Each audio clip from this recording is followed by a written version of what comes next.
friends, today I'm going to take you through a quick tutorial on how to make a tray topper. You're going to need patience and a sense of fun. If you can bring a buddy, that's even better. Cardboard, preferably 2 layers of cardboard. If you use a broken down box and you measure the size you need, you're going to be golden. You're going to need a hot glue gun and hot glue replacements. You're going to go through a lot of glue. We tend to not use other types of fasteners like staples because those can hook into skin, and we don't want anything that's going to possibly damage skin on our patient on this tray topper. We're going to need padding of some sort, scissors, fabric, preferably something soft like flannel. You're going to need sticky back and perhaps some rapid strap, velcro, and you're going to need approximately 2 hours, and most preferably you're going to need the patient in the activity chair throughout the time that you're doing this so that you can constantly be measuring and modifying before you solidify your final project. Building a tray topper with a buddy is always an adventure. All right, so first grab the tray off of the chair that you're going to be using. You're going to make the tray an actual template. So you're going to trace it onto the cardboard, and then you're going to proceed to cut out the cardboard. This is really best done with a box cutter, although you can use scissors. And again, you can use any kind of cardboard box you want. It really doesn't matter. We used to have some really special 4-ply cardboard, and this stuff is great, but also if you don't have that and you can't order it, then multiple pieces of cardboard will work. Set it on your tray, make sure it's a good fit, and mark where the end of the tray is and also where you want those elbow blocks to sit. We may want the cardboard to extend past the end of the tray. Now we're going to lay another piece on top. Trace that absolutely identical and cut that piece of cardboard out. If you only have a scrap and you can't get it all in one piece, then you can always use an extra piece of scrap for what you are missing, which I did here. Then you're going to lay your padding on top. You're going to get the padding as close to that curved cutout as you can because that's the area where the elbows are going to be. And we want that to be the most padded part of the tray. The end is not super important unless you have somebody that can reach to the end and hits their hands on the end of the tray. Cut out the foam according to how you traced it and save all those scraps. You never know when you're going to need them. Turn over the tray, and then what we're going to do is we're going to glue 2 pieces of the cardboard together, but not before marking where we want our elbow blocks to be. So you're going to glue those 2 pieces of cardboard together. Notice I'm using some big giant clips. This was a huge finger saver because I am always burning myself with the hot glue. And this was a great way to keep the pieces I was gluing together all the way together. Next, I made my elbow blocks, and now I'm just going to sort of put them where I think they should be on the tray. Now I'm going to glue them together, and then I'm going to have to put something with them in order to make them stable. Sometimes we use really high density foam, and sometimes we use pool noodles. Next, you're going to measure your tray, and you're going to want your material to be about 2 to 3 inches wider and longer than the tray itself so that you have some material to fold over when you glue. We don't use any firm type of fasteners like staples or screws because we just do not want anything to get caught in a child's skin. We don't want anything to cause any kind of injury. So now you're going to cut out your material basically as a rough cut close to your tray template that you've got there. And then once you're cut out, you're going to glue.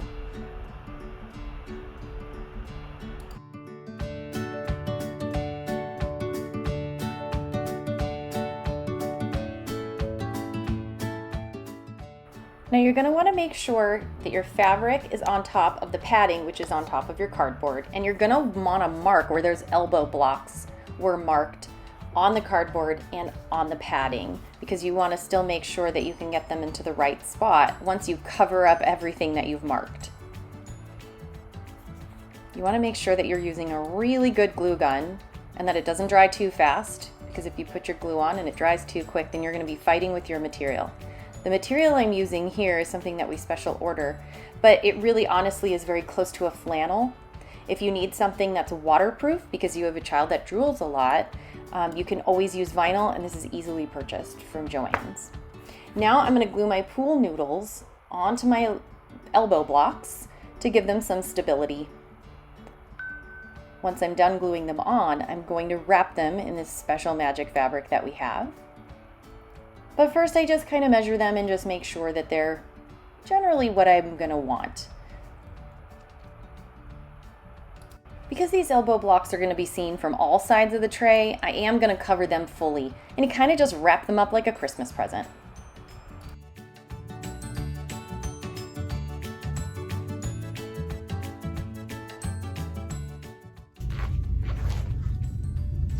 So I have two options for Velcro. I can use this self-adhering Velcro, and I can glue the bottom to this, or I can utilize roll Velcro, sticky back, and I can adhere that to this, which will then also directly adhere to this, making it to keep the stalk mobile so that if I didn't get it exactly right, we can move it around.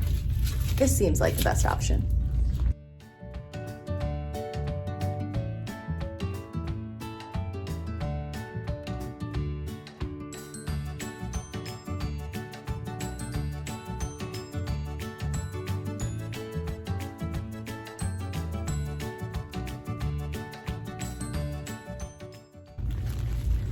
Okay, so now we have our completed tray topper. Super simple.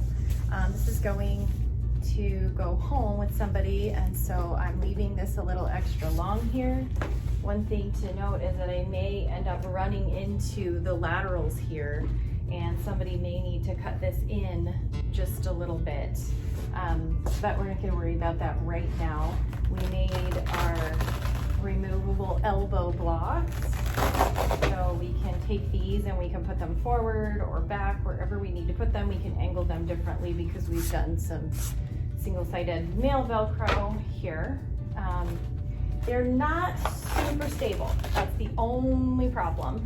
So what we may have to do is reinforce with a screw down in here, but I really want to make these mobile, so with some mobility comes a lack of stability, unfortunately, in life. I'm going to take some stuff called Rapid Strap. This is a disaster right now, but it's not going to be a disaster for very long. Okay, so now we've got to secure this tray to this tray so it doesn't push off to our nice static tray. I'm going to be using Velcro Rapid Strap, which is amazing stuff. If you don't have it and you have a child with special needs, I highly recommend you get some. It is amazing and versatile. You've got these straps that hook right onto the end of a spool of this wonderful stuff that just absolutely loves to stick to Velcro. So you can create a sticky end, and they also have loop pieces so that we can loop it through, and we've easily made a strap. So it's fabulous stuff. So I'm just going to simply attach this to here. And I can move it around. And the fun thing about this stuff is it also will stick to the nice soft material that I've made my tray topper on. And so now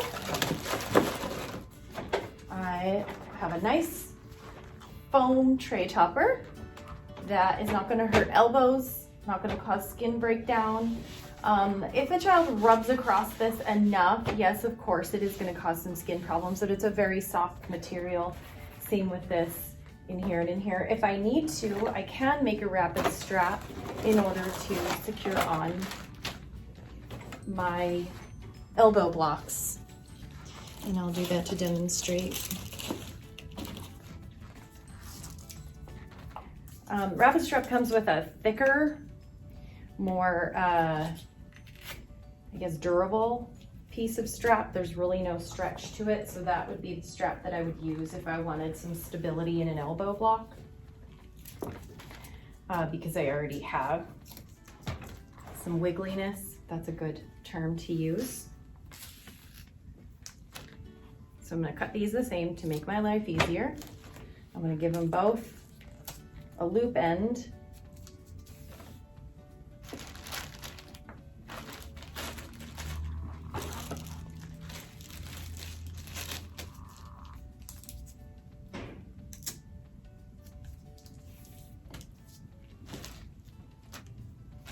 And a front end.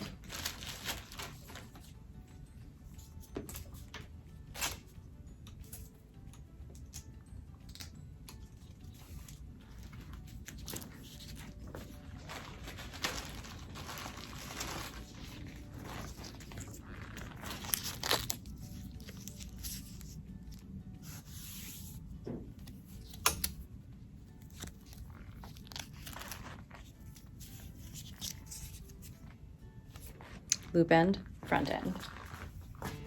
And I'm just gonna run this somewhere under the tray, but I am running into the armrest. So I'm gonna have to kind of come up underneath the armrest.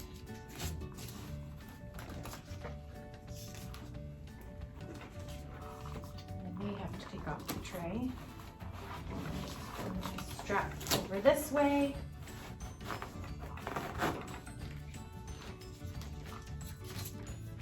And it looks like I have a little too much strap, but at least this gives us some stability, which will help.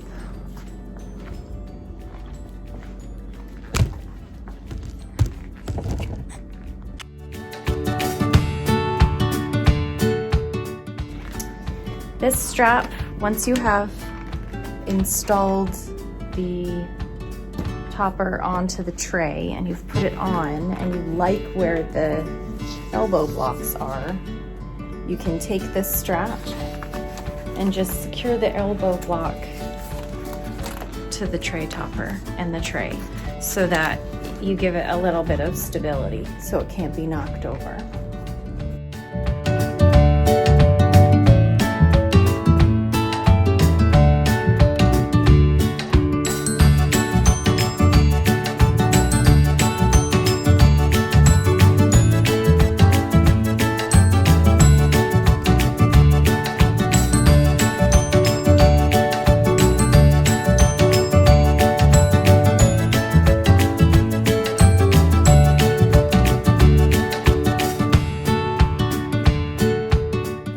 Different type of tray topper that was built specifically for this student. As you can see, the elbow blocks come out much further on the tray and they are not angled at all, giving the student a little bit more mobility and ability to use those arms out to the side. They are a little bit longer though, however, to make sure that those arms stay on the tray. The pool noodles help keep the arms from diving over the blocks.